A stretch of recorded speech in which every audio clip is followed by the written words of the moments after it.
जम्मू व कश्मीर के जिला कुलगाम के अशमोजी इलाके में सिक्योरिटी फोर्सेस और अस्करियत पसंदों के माबैन तसादम आराई के दौरान अस्करियत पसंद तंजीम हिजबुल मुजाहिदीन से वाबस्ता एक मुकामी अस्करियत पसंद को हलाक कर दिया गया है। मुजफ्फरनगर में गुज़श्ता 6 नवंबर को शहर कोतवाली इलाके के भगत सिंह रोड पर वाक़या मशहूर राम कुमार ज्वेलर्स के शोरूम से तकरीबन 45 सोने की चेन से भरा बैग चोरी कर लिया गया था। चोरी का तब पता लगा जब रात में स्टॉक का मिलान किया जा रहा था।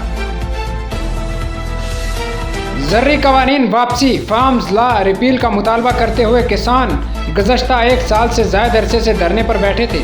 इस दौरान तकरीबन 600 किसानों की मौत हुई है। बिहार में मुस्लिम बिरादरी की दुल्हन का रवायती लिबास छापा कपड़ा से ही तैयार होता है। सलवार तिब जैसे चांदी का तिब भी कहा जाता है। उसको लकड़ी से बने डिजाइन ब्लॉक ढांचा से साड़ी, सूट, शलवार, गरारा, शिरारा, लहंगा और दीगर कपड़ों पर प्रिंट किया जाता है।